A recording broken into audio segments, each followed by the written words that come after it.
Be aware and protect yourself from this trick. Imagine a pigeon in a cage, with a bar it can peck on to get a pellet of food it likes very much. This food is a reward for its pecking. You would assume that the more often the pigeon got the pellet of food, the more often it would peck the bar. But this wasn't the case. The experiment results were: when the pigeon never got food as a reinforcement, it stopped pecking the bar altogether. No surprise. When the pigeon got the food reinforcement every time it pecked the bar, it only pecked the bar a moderate number of times. When the pigeon got the food reward for pecking the bar, it pecked the bar like crazy. The experimenter concluded that this intermittent reinforcement is the strongest motivator for getting the behavior he wanted from the bird. Now, pigeon behavior is very similar to humans. Just like in the second case, when pigeons peck the bar moderately, we also respond moderately well to someone who treats us well. People take for granted what they know they can have.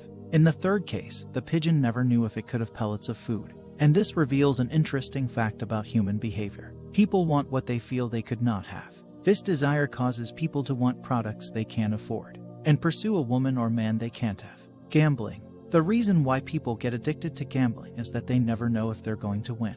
And I know how it works because I was once addicted to soccer betting.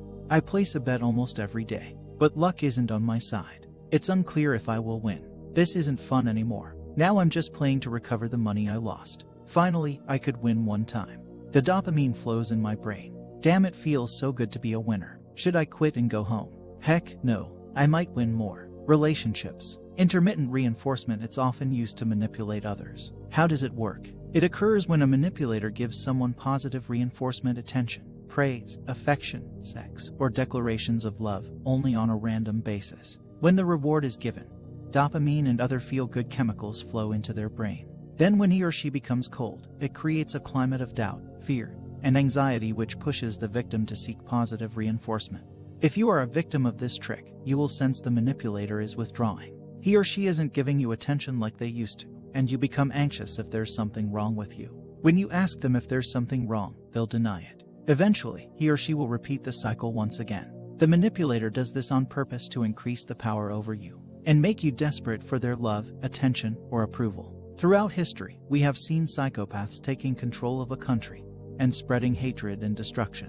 We have seen unscrupulous people taking advantage of others. And you might wonder, how did they manipulate all those people? And how can we protect ourselves from these individuals? Here, I'll show you 3 techniques that are commonly used to manipulate others. 1. In difficult times, people will do anything to gain a sense of hope. People can tolerate many things, but a lack of hope isn't one of them. Those who can create a sense of hope in the face of hopelessness command attention. This is the main reason dictators gain power. Feeling hopeless makes people vulnerable to manipulation. For example, do you think an inexperienced politician like Hitler would rise to power if Germany would be victorious from WW1?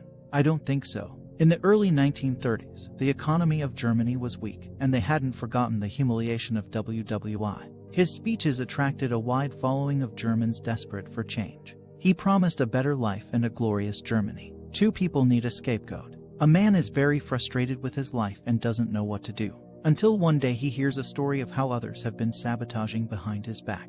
In an instant, the mystery behind his frustration has been solved. His gratitude towards the person who told him is huge, as is his hatred for the saboteur. This technique may seem very obvious and manipulative to an outsider, but the person is seduced by the idea of blaming someone else for his circumstance. Faced with difficulty, there is a strong instinct to determine the source of the problem outside ourselves. In other words, to find a scapegoat. 3. The Granfalloon technique. Granfalloon in the fictional religion of Bakunism is a group of people who affect a shared identity or purpose, but whose mutual association is meaningless. The Granfalloon technique is used to encourage individuals to identify with a particular social group. This helps engage the individual and support their commitment and loyalty. Henry Tajfel, a social psychologist, showed how strangers form groups without any similarity.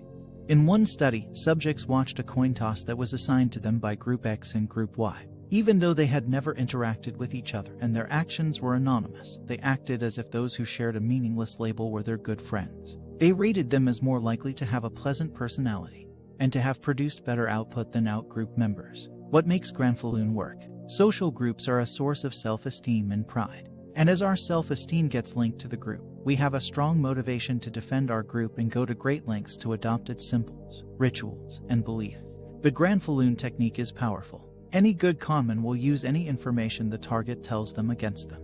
They'll always try to establish a sense of commonality. You are from X city, so am I. Televangelists also use this technique. They are ministers who preach on television. But the main reason is to ask for donations and sell different Christian programs. They create a Christian identity for their viewers. And for those who believe them, Christian broadcasting becomes a means for further expressing their identity. But losing money isn't the only bad thing. Many televangelists promise that you'll get cured by watching them pray. And some people refuse to go to the doctor, which complicated their situation.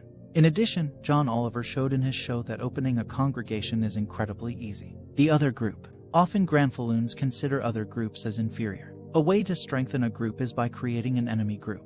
For example, Hitler created a strong German identity by manufacturing a Jewish and a communist threat and by emphasizing a common Aryan heritage. In the late 82nd, Milosevic came to power by exploiting Serbian nationalist feelings. He went to Kosovo and had a meeting with the local Serbs. They all complained that Albanians were making their life impossible. Suddenly, a noise was heard from outside. A group of Serbs was throwing stones at the Albanian Kosovar police. 3 days earlier, he ordered that group to create chaos. The nationalists in the meeting told Milosevic that the Albanian police are beating the people. He goes outside and an old man tells him that the police are hitting women and children. He said, "You will not be beaten again." That night, Serbian television showed the moment how he promised to protect the normal Serbs from the evil Albanian.